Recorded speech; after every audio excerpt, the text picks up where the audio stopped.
Imperial trees, it ain't as simple as a line on the compass. Always shadows in the alley getting ready to jump us. The trick is to look straight ahead and don't be blinded. The people of the touch don't need to be...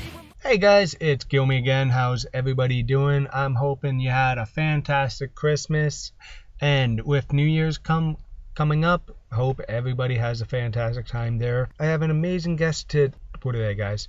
Ian Rayburn. He is putting out a movie called Deatchmatch Dad, and it was a great time just talking to the guy.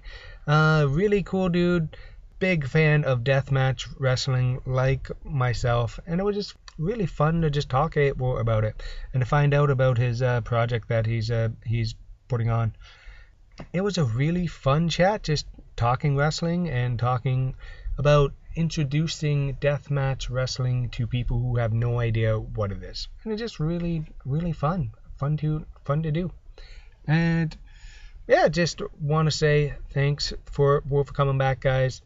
I had a wonderful holidays, lots of family, lots of friends, lots of visiting people, and just had a blast.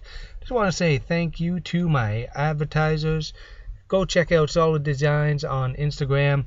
If you need anything done for any business, any artwork, any project, go check out Hayden at Solid Designs. Fantastic artist there.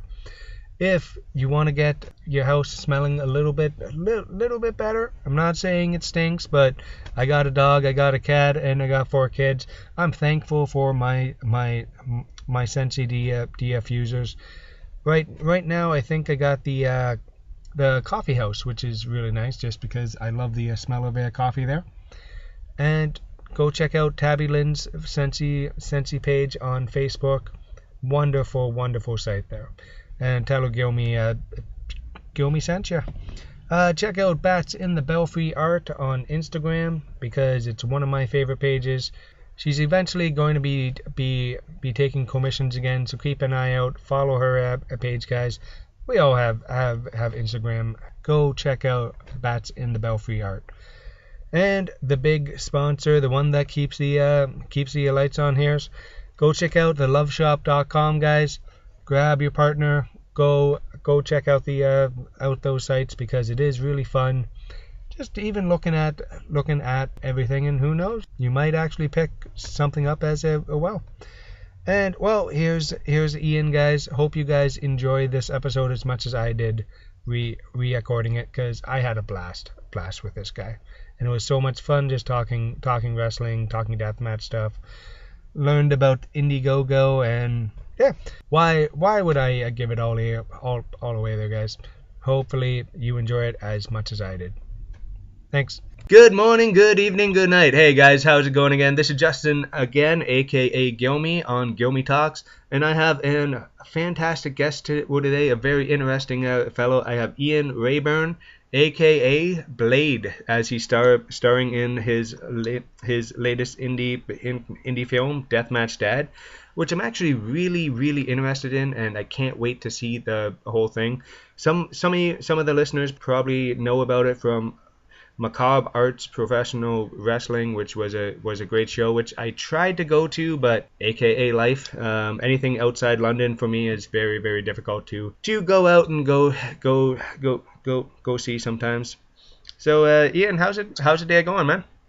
It's great, man. This is awesome doing this in the morning. As I said, I've done some podcasts before, but I have never done them this early, and that's not because I didn't want to. I think the people doing the podcasts were very much evening and night people. So yeah.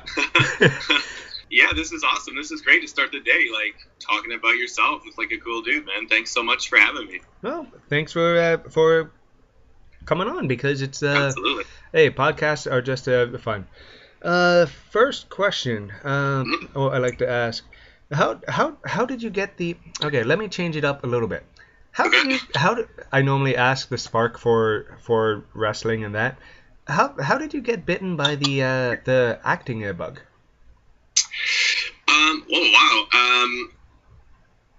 Oh man.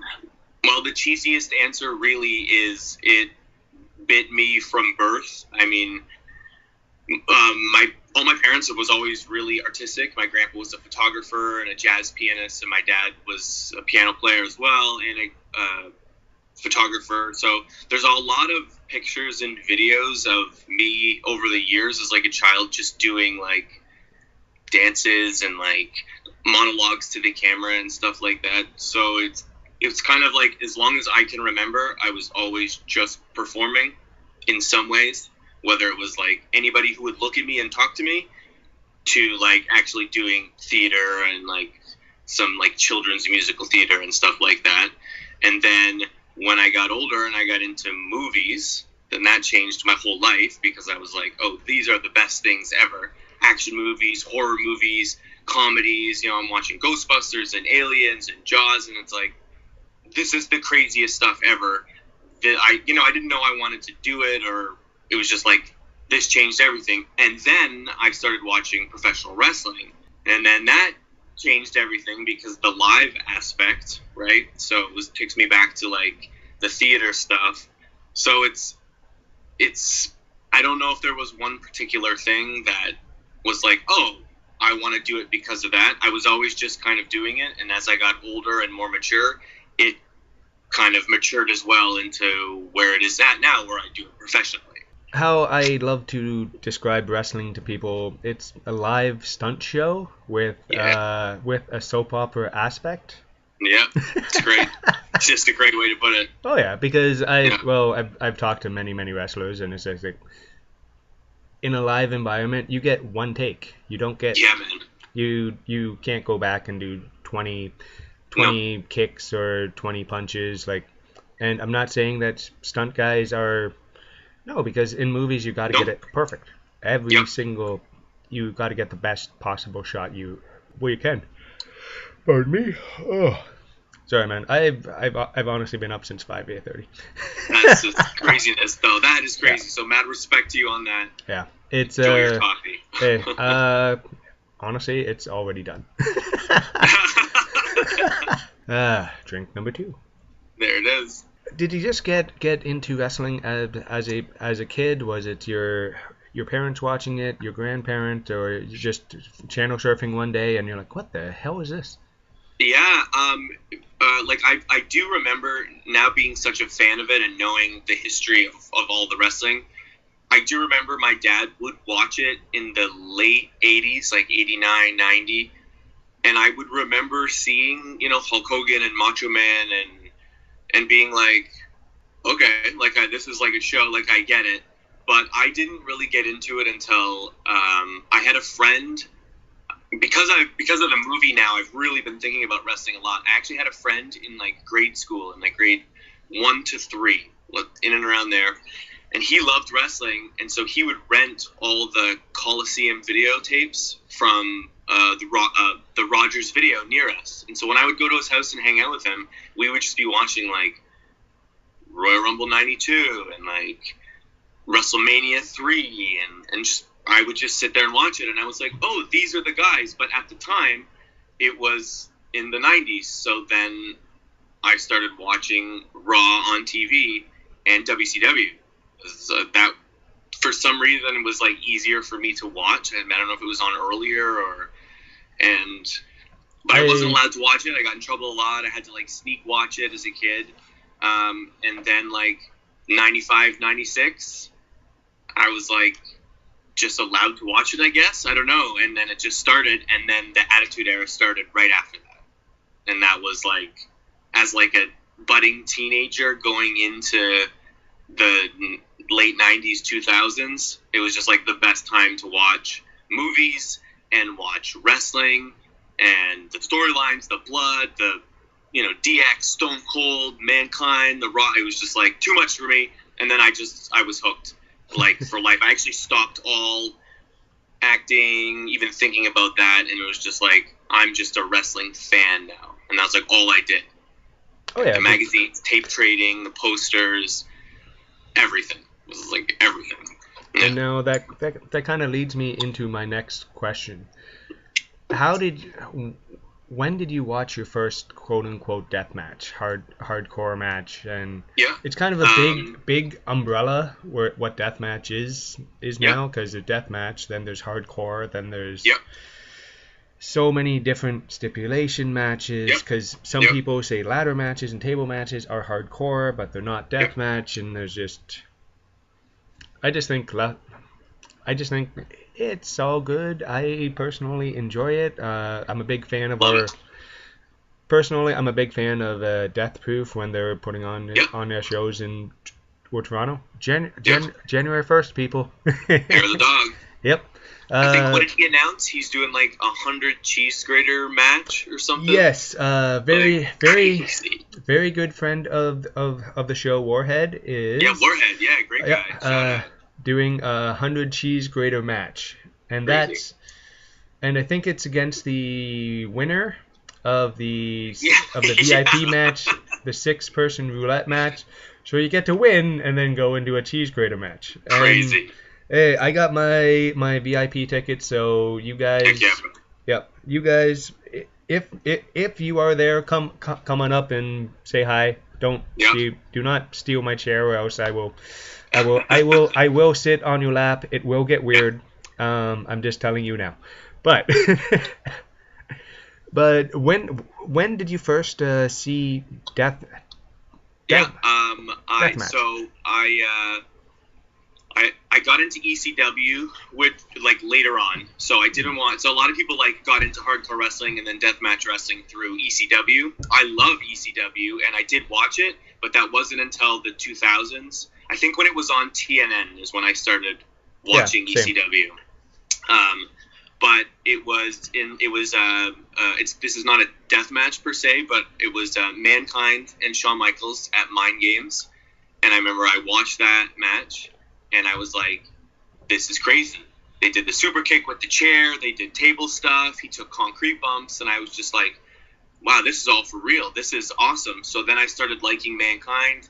Then King of the Ring happened, and he got thrown off the cage in a Hell in a Cell, and I was like, then they used the thumbtacks, and I was like, okay, this is all I want to do. I would find fences and be like, how can I get thrown off fences around my school? Just crazy nonsense. And then through researching Mankind, I found out that he also was another wrestler called Cactus Jack, who had a huge history of violent matches, and so I ordered off of eBay, because I was a big tape trader, the best of Cactus Jack tape. So it had all these ECW matches, barbed wire matches, and it had one Japanese death match. And then I messaged the guy who gave me that tape a couple months later, and I said, "Do you have anything else?" And he said, "Oh, I have the IWA King of the Deathmatch tournament." And the Cactus Jack tape I had, the ECW barbed wire matches they had, you could say that a barbed wire match is kind of a death match, but they were just more violent brawls. But when I watched him and Terry Funk at the IWA King of the Deathmatch, I would say probably that was the first really extreme death match that I watched. And then that was it. The same deal. And then it was okay, buying FMW tapes, Big Japan tapes, more IWA tapes, then IWA Mid-South. Then I found out about CZW, and then my life just changed. So I was like, ultra violence and deathmatch, and I was like, oh, this is all real. Because a lot of the Japan stuff that I watched, it was really great, a lot of it was kind of hokey, gimmicked a little. I don't want to say silly, but kind of gimmicks, piranha death matches and the exploding rings. Yeah, it's cool, but they're not really exploding. And I would, I like Onita, and I would watch that stuff, but I would be when the countdown came, I kind of knew. But then I would watch CZW and the light tubes and everything, and I was like, oh, these guys are really, they're really hitting each other with this stuff. This is insane. But it wasn't just smash, smash, brawl, brawl. It was athletic guys who could tell story and wrestle, just doing this ultra violent stuff. So then that's kind of the trajectory into pretty much everything deathmatch I could find and watch, I would do it. Yeah, just myself, I think it... I knew about Cactus Jack, and I saw a couple things, but the guy who really hooked me into deathmatch and hardcore wrestling was Sick Nick Mondo. It's my man, dude. Look, right here. Oh, As it is, bro. That's amazing. So that's a picture I took at TOD1. I was there live. I went to see it. That's the 200 light tube death match with him and Wife Beater, where he takes the weed whacker. Yep. Saw it live in front row. Insane. He is the biggest inspiration on me as a wrestler, on me as deathmatch wrestler, filmmaker, great guy. Very proud of his success. Oh yeah, and I love that he's working backstage at AEW now. AEW, bro, isn't that crazy? Oh man, and that match, Omega versus Moxley, I did not expect any of it. Yeah. I didn't think they would do friggin' spider web and this and that. And some bare board, when they took the canvas off. Yep. And they just had the board, and he did a Phoenix splash on the wood. Yeah. Wrestling rings are stiff, man. Have you ever been? You've been in a ring, right? I've taken one bump in my entire life. Fantastic. There's a reason. What I did, I didn't tuck my chin. You hit your head. I was 18, 19, young guy. I'm like, I've been watching this. I took one in my life, and I'm like, nope, not for me. I have many friends who are wrestlers. My co-host of the podcast wrestles regularly, and it's just not for me. Yeah. And I can fully admit that, and I can say I've taken one bump, and I'm pretty sure I knocked myself a little silly with that because I didn't know what I was doing. It was a different time in the business. People weren't making sure you were safe in the ring. You're just okay, bad. Just fall back. Okay. And and I'm okay, we're done. It was the 90s were a different time than now. I can't even imagine, because I trained in the 2000s, so I can't even imagine. No, it was I saw a poster, and I'm me and a buddy just went and tried out. He stuck with it for a little bit, but I'm just once and done. I'm 6'2", I was in good shape, so the guy's oh yeah, good. I had no idea. Now I know. Hey, 6'2" guy walking in, he's in decent shape, has a decent look. Yeah, give him a shot. No. It's and let's just transition into putting on a wrestling show, Macabre Arts Pro Wrestling. I got the list. Yep. I got the list right here. It's you didn't get slouches for this show. You got some of the best talent in Ontario indie. Thank you. We really tried. I worked very closely with my great friend, Rip Impact, Hamilton's own, High Risk Hero. And because I haven't been in the wrestling industry, I stopped wrestling like 9-10 years ago, something like that, So while I still am a huge fan, I'm not a performer anymore. So coming back into the movie, and you had said something earlier, which I really liked when you were talking about pro wrestling. It's live. It is a one take, and you don't redo it. So in this movie that I'm working on, I wanted all the wrestling scenes to be exactly that. I didn't want to fake the wrestling scenes in the movie, because I was a wrestler and I'm playing a wrestler. And I wanted to do more death matches. I said to myself, no, I'm going to train, and we're going to put on a legitimate show and then film the show and use it in the movie. I don't want it to fake any of the wrestling scenes and do it over and over. I want it to just be a real show.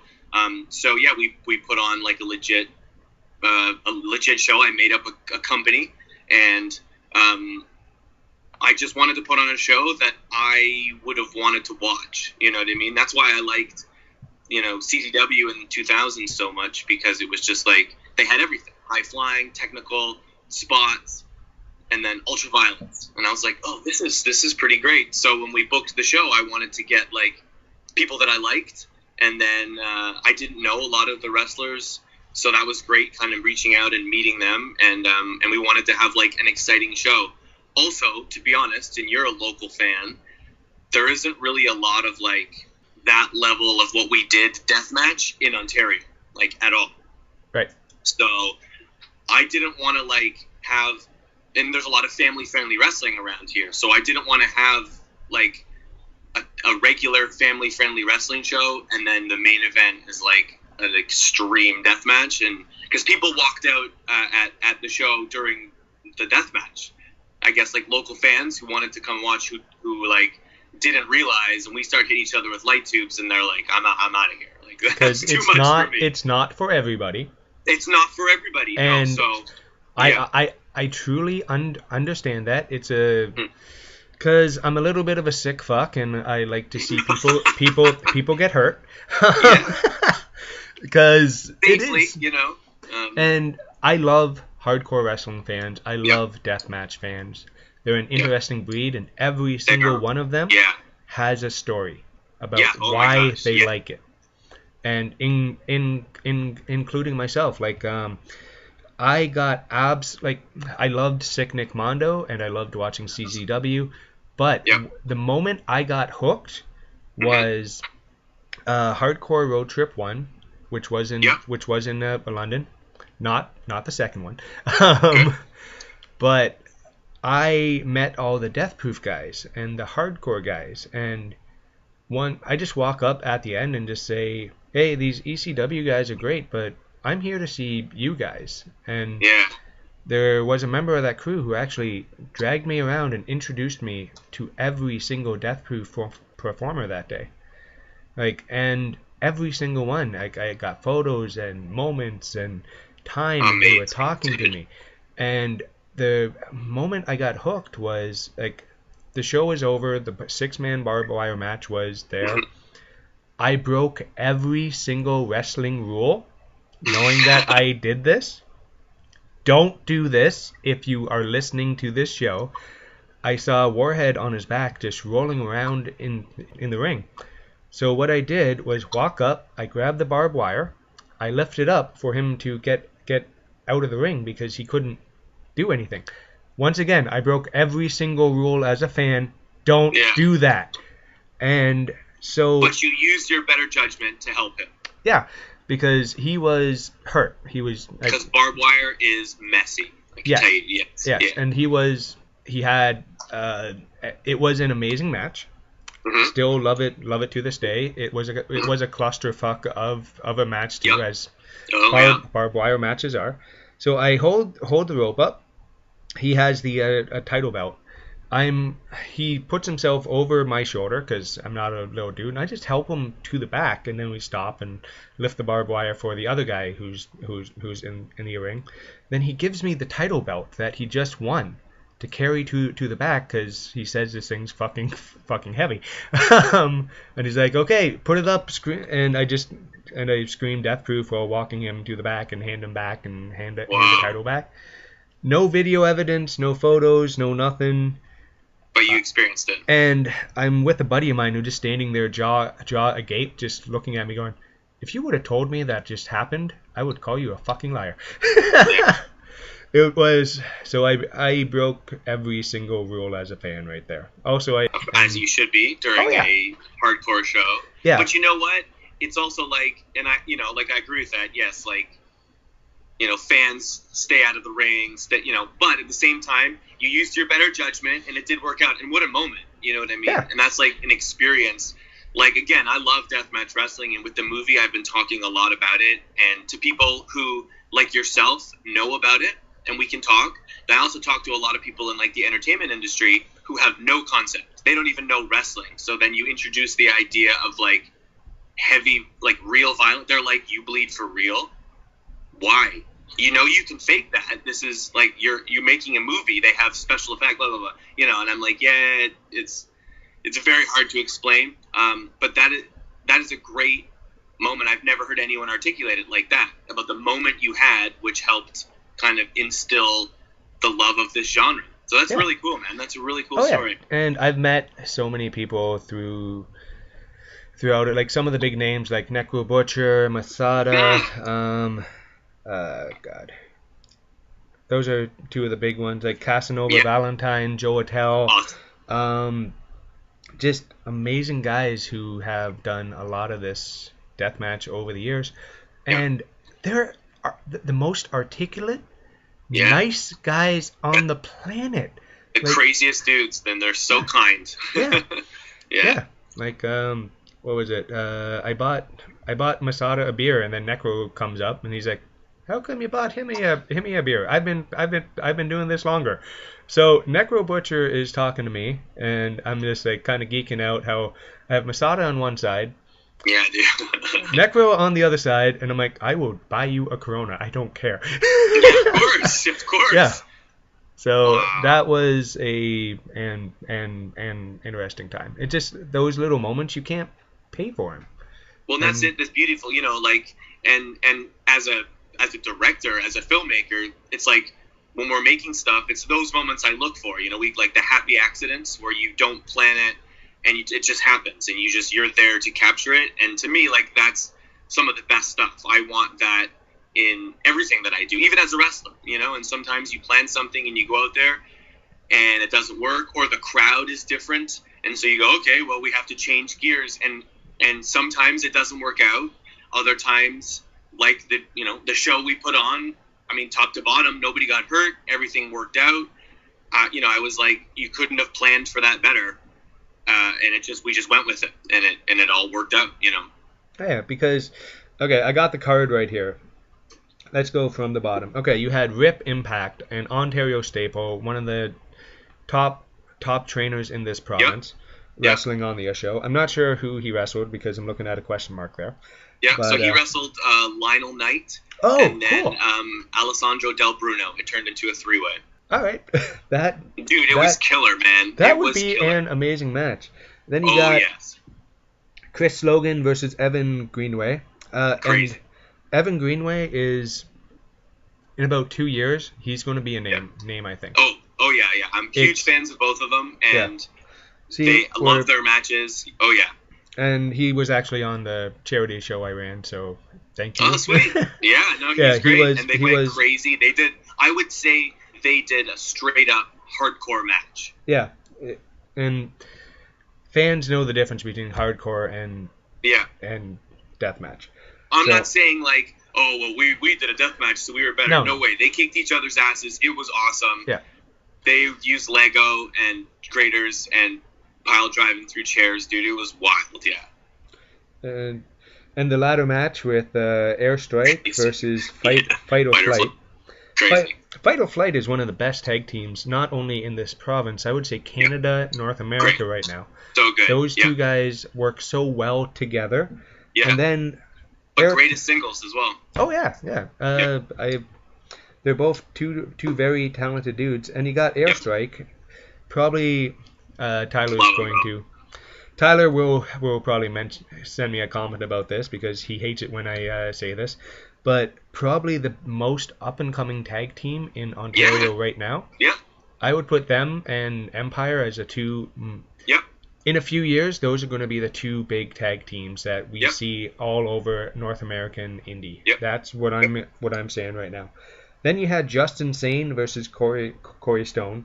Justin Sane is a wrestling beast.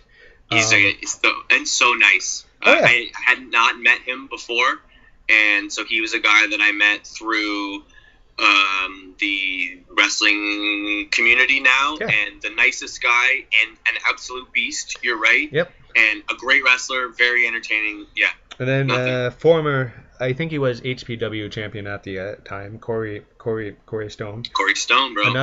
Another huge up and there comer right there. And he plays. Hasn't been wrestling that long. Like I thought he was like a 15-year pro, man. Like I think he's only been 2 or 3 years, right? Yeah. It's like under 5 years. It's crazy. Oh yeah. Yeah. And then probably the two best female talent in the province you get on your show. I don't know how you pulled this one up. Jody Threat versus Beautiful Bea. Yep.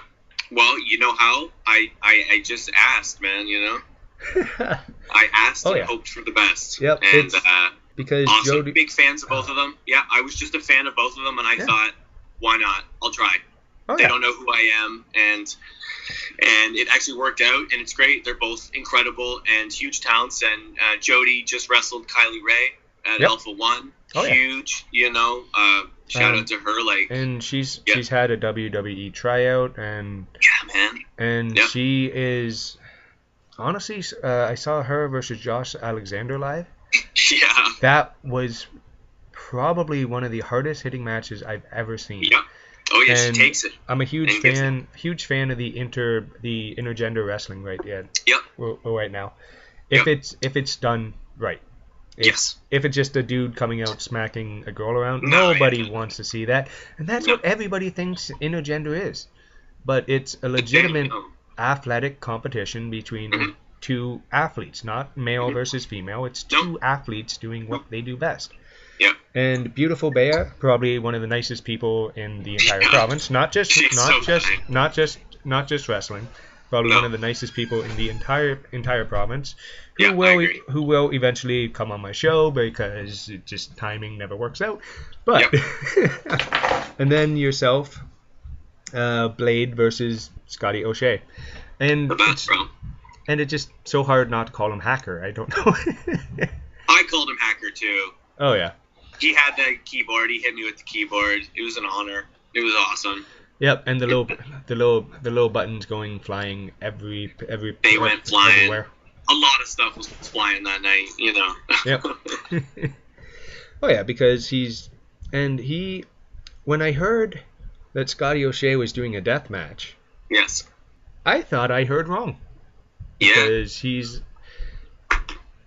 is a veteran on the Ontario scene. He's been done so many types of matches, and then I hear through the as you know, word goes through people in this little community, and I just hear, no, can't possibly be happening. That's not his gig. And then I see the graphic, and I'm like still not really believing it. Yeah. It's I think in general people didn't understand, or they didn't expect the style of deathmatch. Like we definitely did a US indie style deathmatch. Yeah. Like a CZW Game Changer wrestling style. Like that's what I really like watching. And so I think like nobody knows who I am anymore, which is fine. People don't know, Scotty as a deathmatch wrestler, and deathmatch wrestling doesn't really exist, again, like we said, around here, as well as I'm not sure if people thought, okay, deathmatch, like they're going to do some barbed wire or hardcore stuff. Like I had no idea.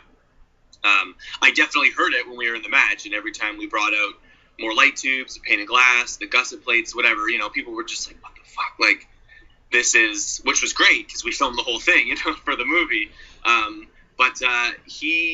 I had it really, I don't, and he's so good. I just asked him, and we've been friends for years.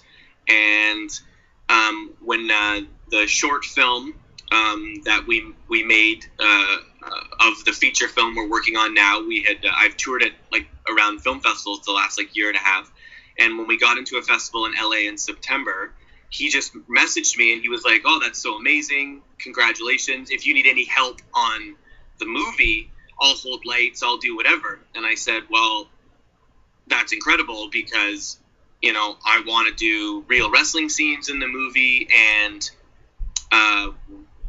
would you want to wrestle me in a death match? I mean, again, I just asked, I had no idea. I was also like, I've started training again with Rip Impact at Hamilton Pro Wrestling, and I'm ready to kind of, what do you think? And he was like, yep, no problem.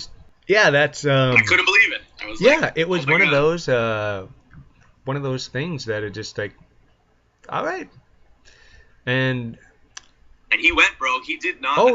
He did not hesitate on anything. I pitched some ideas, and he said yes to everything. You know what I mean? Like, shout out, like, much respect. I mean, he made me look like I hadn't missed a beat. You know what I mean? Just like an incredible performer who really can do all styles, because he absolutely hung at the level of, like, deathmatch performance that I liked and that I wanted. Oh, yeah, because I've seen him tag wrestle. I've seen him singles wrestle. I've seen him do multi-man matches. I've seen him in Smash, Alpha, all over the province, and forgetting other places right now because Ontario. Because he's so busy. And Ontario's lucky to have all these great promotions right now. It's really an indie wrestling boom right man. now. That's what people said to me. They were like, the indie fans, the wrestling fans were like, after the show, because before the show, again, people have no idea. But after the show, I think a lot of people liked it, and people had said this is like the best time to make a wrestling promotion, and then like film people have said this is the best time to make a movie about wrestling, because it is in a huge boom right now.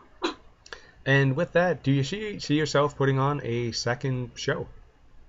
We absolutely are putting on a second show. We are because I need. There's a sequence in the movie where Blade has another big death match, so there will be another MAPW show stacked with a crazy death match on it. I don't have dates or anything like that yet but it will be in 2020.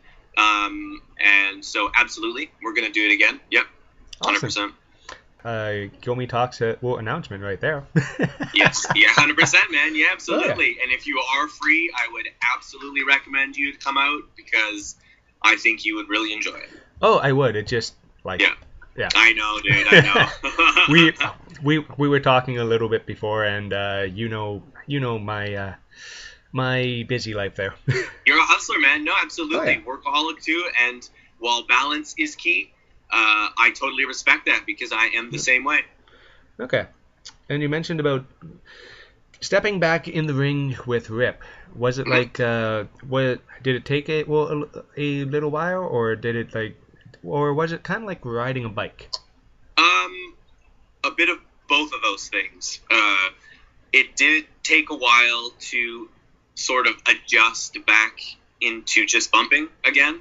I'm pretty athletic and and I work out and I've stayed pretty fit, but I'm not bumping, and doing sequences. And so that, I was pretty sore after a lot of our early training sessions, where we really weren't doing anything. There was times where I would finish the session and we might've just done like chain wrestling, rope work, and some basic bumps. And the next day, I was just destroyed. And I would even think to myself, how the fuck am I going to wrestle a deathmatch? Like, well, good Lord, man. Like, I'm falling apart. But Rip is just so good. And we've been friends for so long as well. And so he knows me, that he was really great to push me. I was apprehensive on... I also used to do a lot of high flying stuff. And again, while I'm still pretty athletic, I'm not doing backflips, sitting in my office editing, you know what I mean? So he was really good as he kind of assessed how I was at, to push me to try to do some of the old Blade stuff. And I did. And, that felt great that years later I could still kind of do some of that stuff. Dude, you did a Spanish fly. We did a Spanish fly, bro, through a light tube door. It was fucking crazy. It's and you know what I'll say about that? Yeah. Like, I'm pretty humble, but I will politely brag and say we did not practice that. I have not done a Spanish fly in over a decade.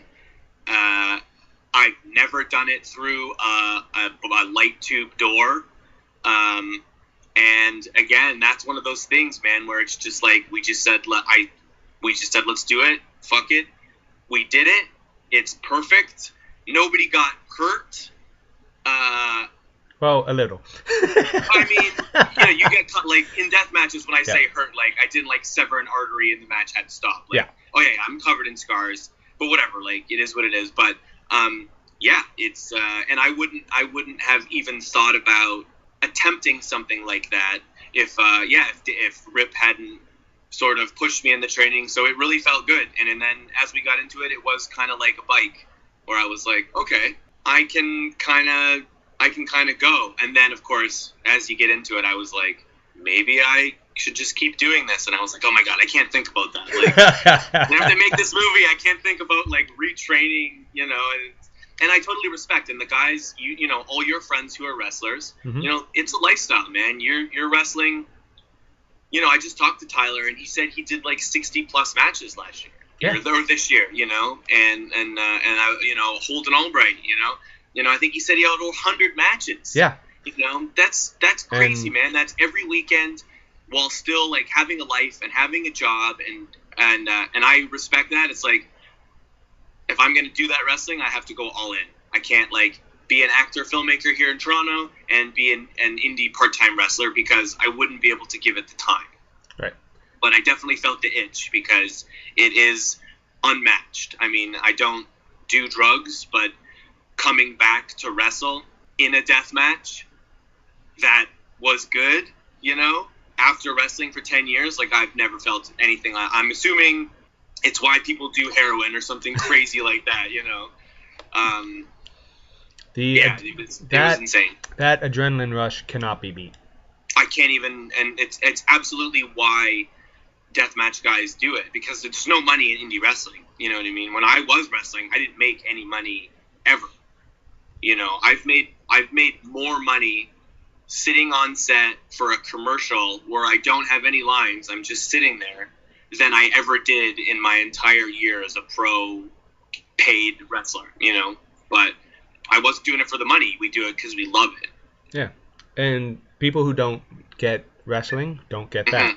Like, Absolutely okay, not. why are you driving 8 hours to throw yourself around for 10 minutes? Or whatever, 10, 20, whatever the match is.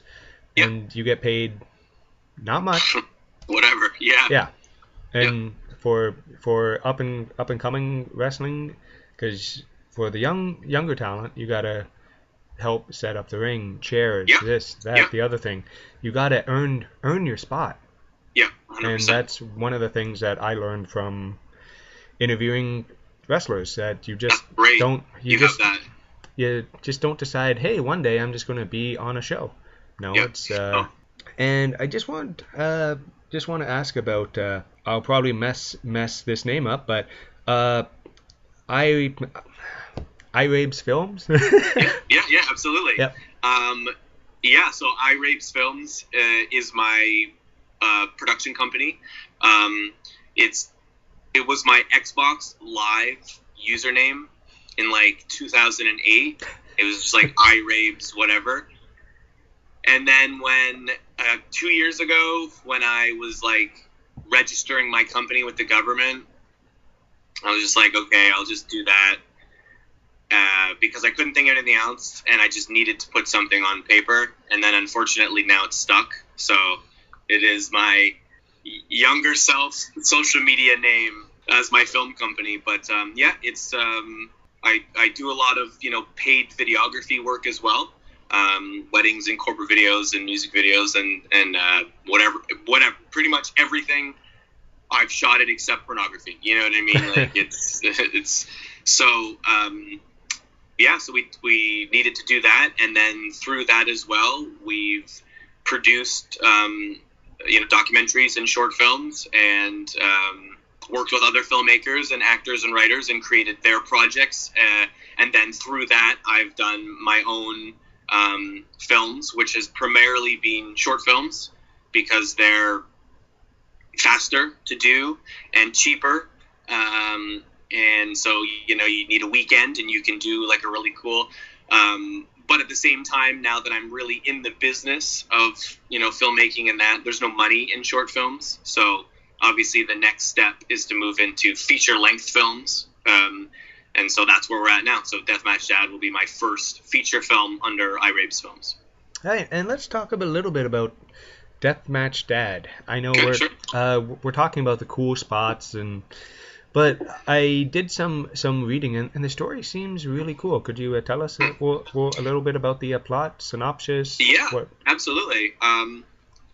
So when we did the short film, I will say the short film, story-wise, has nothing to do with now the feature film. So if you've seen the short film, or people who see the short film who are like, oh, I want to see more, the feature film, while it still deals with family and deathmatch wrestling, is nothing like the short film. But basically, the story follows a mid-30s wrestler, Blade, who is a deathmatch wrestler. Not a big name at all. He's like a local deathmatch wrestler, but he's very committed and hungry. Pretty much, he's me, wanting to kill himself in front of 10 people because he loves it and thinks it will lead to bigger things. And then he finds out that he has a 4-year-old son that he's never met. And that 4-year-old kid is kind of presented into his life. And so the story kind of is a coming-of-age story of, having to grow up and learn to be a responsible parent. You have kids, you get it, while still trying to manage your life and still wanting to wrestle and be a deathmatch wrestler, be an extreme deathmatch wrestler while trying to be a dad and dealing with custody and dealing with, family issues and yeah, I love deathmatch wrestling, and I don't have kids of my own, but my brother has 2 kids, and when my first nephew was born, who actually plays my son in the movie, That's awesome. He's incredible. Yeah, it's when we did the short, that was another thing. I didn't even know if he didn't act. He just, everything was so natural with me, but I didn't even know if he could be on camera, if he would be looking, and he was incredible. He was so natural, so real. He'd call me dad. He would say all the things. Oh, I love you, Blade. It was insane. And so when he was born, I remember talking with my brother, just about how we were when we were younger and what Sloan, that's his name, what he would think about what we did. And my brother was like, can you imagine if you were still wrestling, what Sloan would think? And I was like, well, I'd probably be doing death matches like crazy, and I wouldn't tell him about it because, what do I explain that? And then we kind of talked back and forth, and I was like, oh, that's kind of interesting. Didn't think about it at all. And then 2 years ago, there was an online competition to make a short film of 3 minutes or less for something. And so I made a horror short film. I love horror movies as well. And a lot of the short films that I did are horror movies. Very, violent horror movie. I love it. And so we made one in one day, and it was super dope. It came out together. Everybody had a great time. The effects were amazing. It was just all worked out great. And I thought that was so much fun. Why there's no limitation on how many submissions you can submit.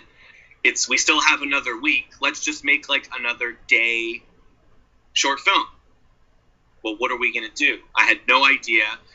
So I just sat to myself, and then I instantly just remembered that conversation with my brother, and I was like, oh, let's just make a sort of slice of life, just day in the life of short about me, and I'll just be a dad to Sloan, and then we'll go to Rip Impact's ring, and he can just throw me around, and we'll do some spots, and then maybe he'll let me do a light tube or something, and then I'll just be a deathmatch dad.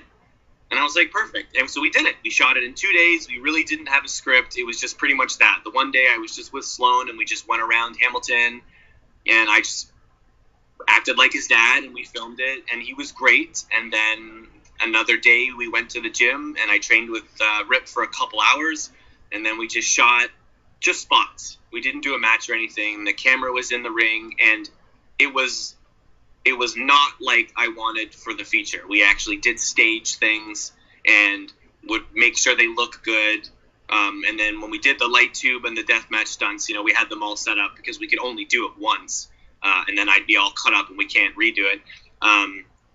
And so we did it. And then I edited it, and I was like, there's not really a story here, but this is really captivating. But it's me, right? And so I sent it to a bunch of my friends, and everybody gave me really great feedback. After this podcast, please remind me. I'll definitely send you the link to it. And I got a lot of really great feedback. And then I started doing, and a lot of the feedback was from non-wrestling fans. A lot of people in the entertainment industry who have no concept of wrestling, let alone deathmatch wrestling.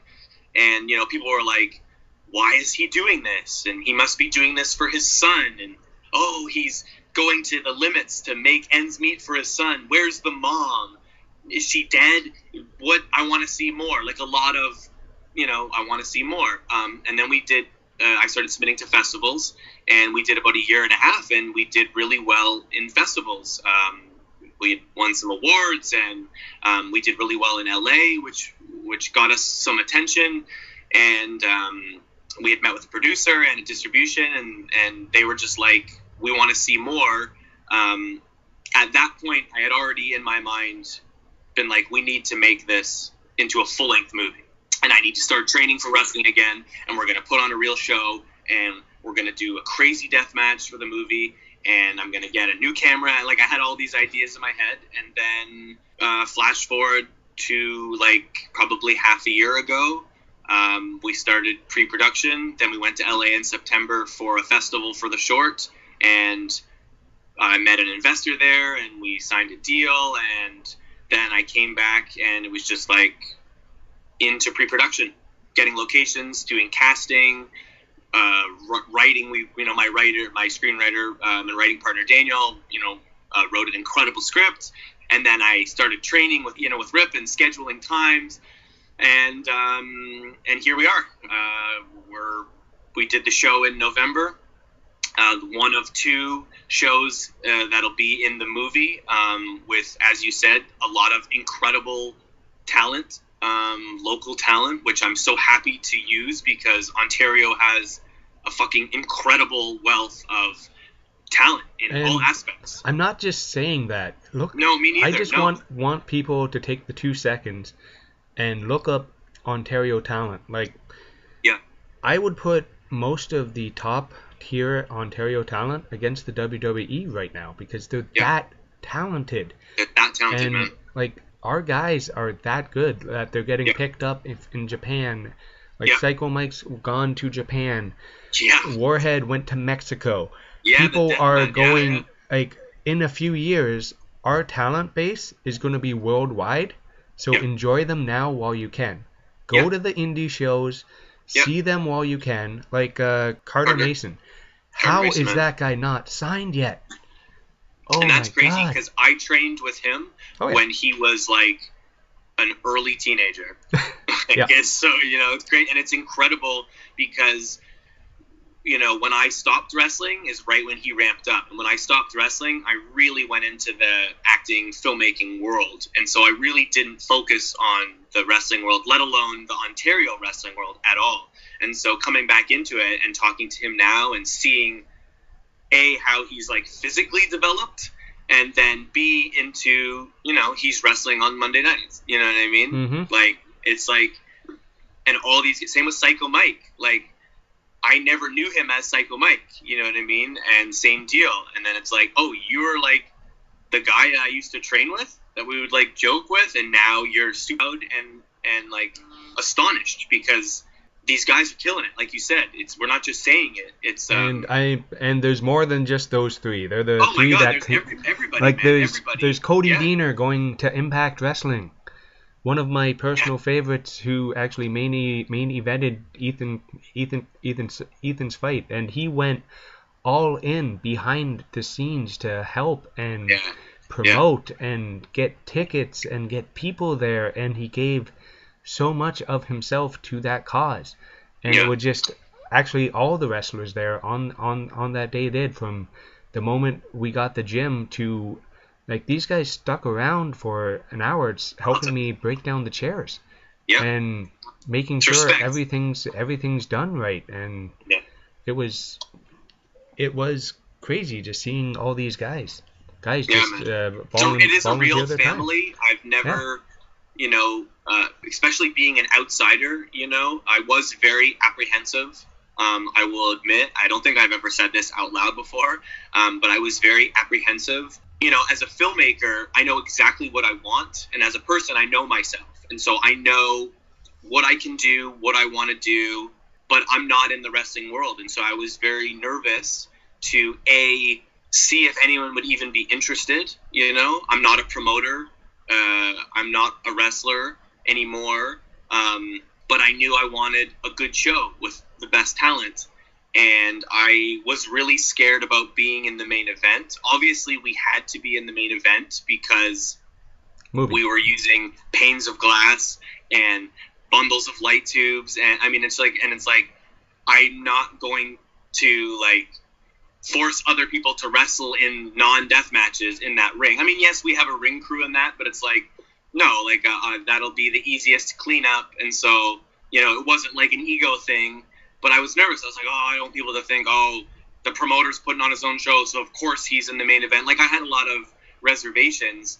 And again, not only was everyone so nice and so respectful and so kind and so talented, like, it made everything feel so well. It was such a family environment. The backstage was so when you say that everybody stayed and helped you tear down, I totally can see it. Because they probably, some of the same people, stayed and helped me sweep up glass and put Band-Aids on my back. And, you know, it's like, it's the nicest, most respectful. None of these people are getting paid to stay and do all this. You know, it's just like, that's what we do because we love it. And I felt very, very much accepted in a small way, you know. And I thank everybody that was on the show and the fans that came and everyone.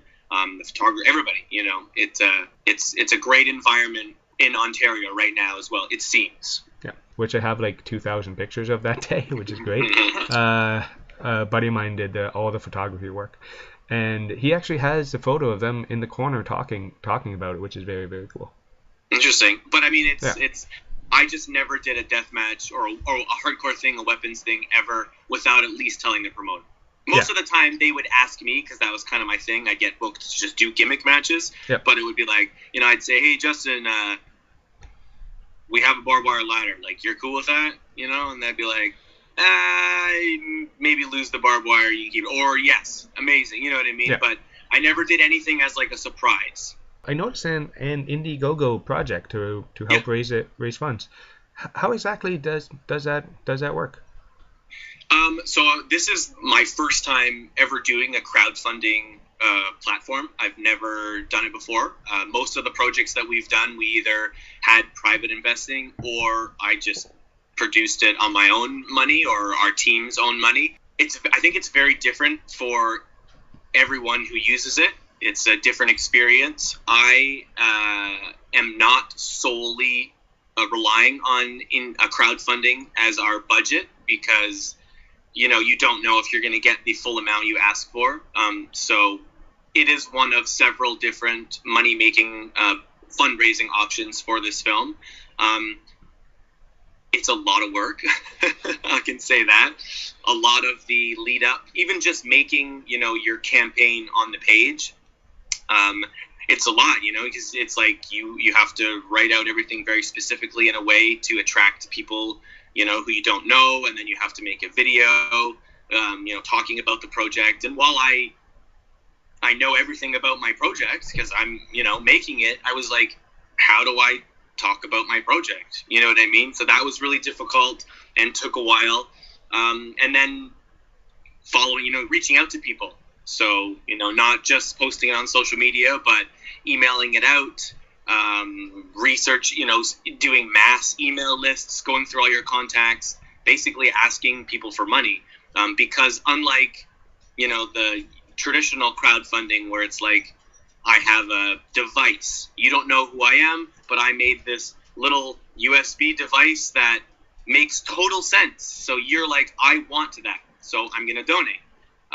For films, it's different because we don't have any celebrities. We don't have a ton of money. Nobody knows who I am on the bigger picture. So you kind of have to sell it about what the movie's about the death match, try to get the wrestling community involved, about the family aspect, try to get the regular movie people involved. Because again, people are going to watch this or people that don't know you. So why are we going to give you our money? So, you know, trying to do it like that. And we have a publicist and she's fantastic. And so trying to get us, you know, interviews with the press and just to get the word out. So it is a lot of work. but it's also really cool, and I recommend it to people. Just know that it is a lot of work if you're going to do it, and it's not just you're just putting it out there and asking people for money. You are, of course you are, but it is also a good option, and yeah, it's been cool, and I'm very happy to have done it, to learn the whole process. I feel very experienced with it now, and it's running until the end of December. So I will plug it right now. You can totally find it. Literally, you can just Google Deathmatch Dad Indiegogo. There is a specific link, but it's a whole long, Indiegogo.com/da-da-da-da-da. So you can literally just Google my name, Ian Rayburn, or you can Google Deathmatch Dad Indiegogo, and it's the first thing that comes up. And you can check all about the film, read about it, and if you're interested, you can donate. It's going until the end of December. Yeah, it's been an interesting experience. Yep. Awesome. And since this has gone way over the time I expected, which it's sorry, been dude, I love to talk, man. No, Yeah. man, it's been great. Just want to do the Gilmy Talks 10 Great. here because I got one actually requested for you, Okay. which is kind of cool.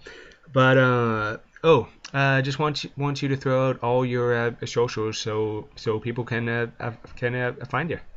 Yeah, Okay. You can find me at Instagram and on Facebook at my name, which is at Ian Rayburn, IANRAYBURN.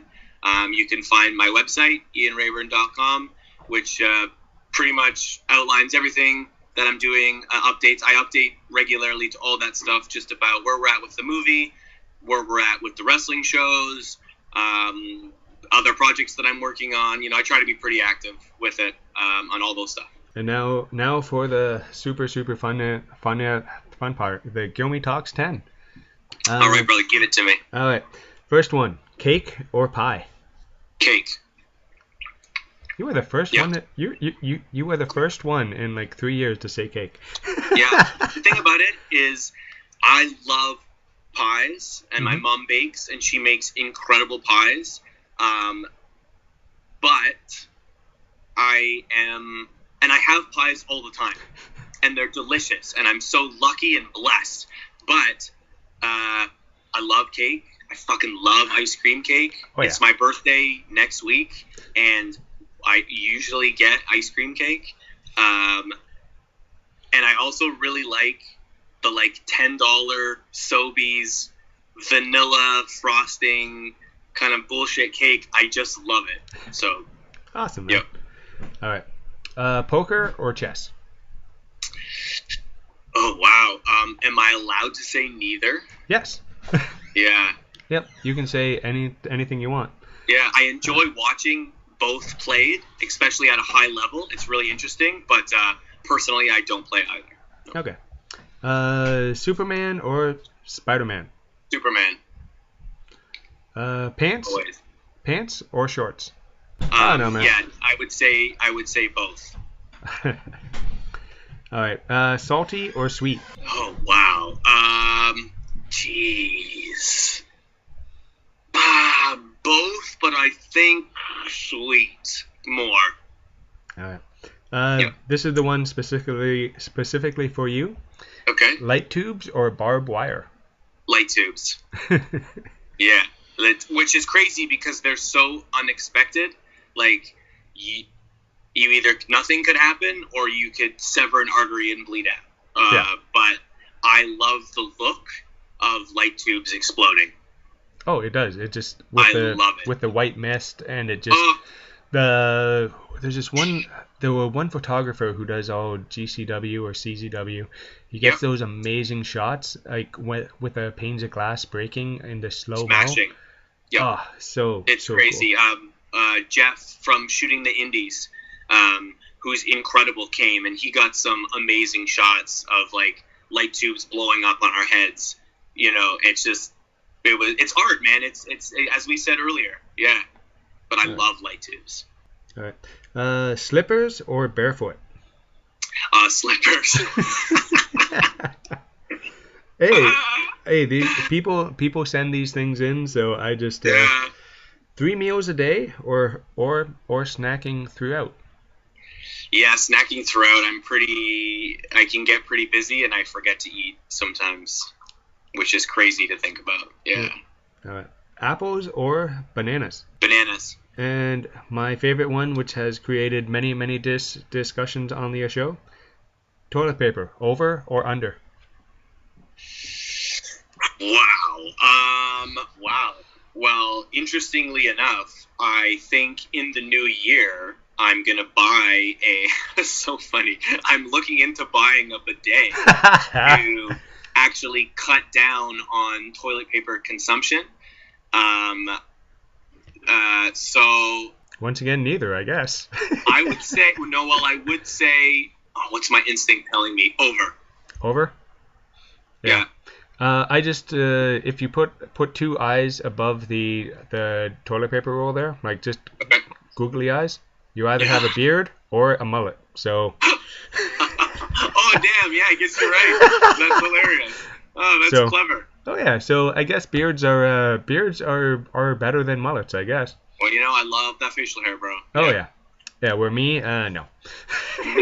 That baby face. Yeah, and I can't really grow it, so I look awful. Oh, okay, that's all right. No, I can grow the goatee, but that's pretty much it. It just does not grow in well. It keeps you young forever. Yeah, sure. Okay. Or maybe the moisturizer, I'm not sure. I don't know, man, but you have that baby face for life. Yeah. Oh, yeah. All right, man. I just want to say thank you very much for coming on Gilmy Talks. Man, of course. It was awesome. It's great. Thank you so much. All right. Yeah. Hey, guys. Welcome back. I told you it was a fantastic show there. I just want to say thank you very much for listening, guys.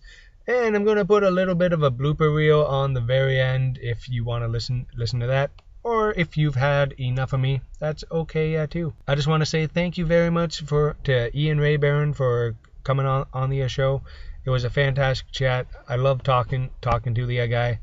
And keep your eyes peeled for macabre professional wrestling, guys, because it's going to be really, really fun to be able to see a wrestling show that you're going to know is end up in a movie. Once again, if you got a second or two, could you please go like, review, 5-star, give us a rating and review on Apple, Podbean, any of those podcasting apps, because they do help more people find the show with the magical iTunes ratings and whatnot there. And just want to say thanks very, very much.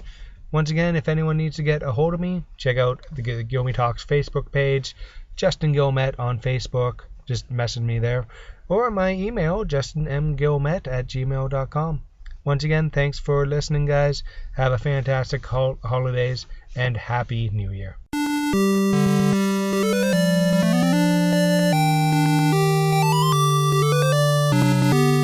Good morning, good evening, good night. How's everybody doing? Oh, man, I can't watch myself do this.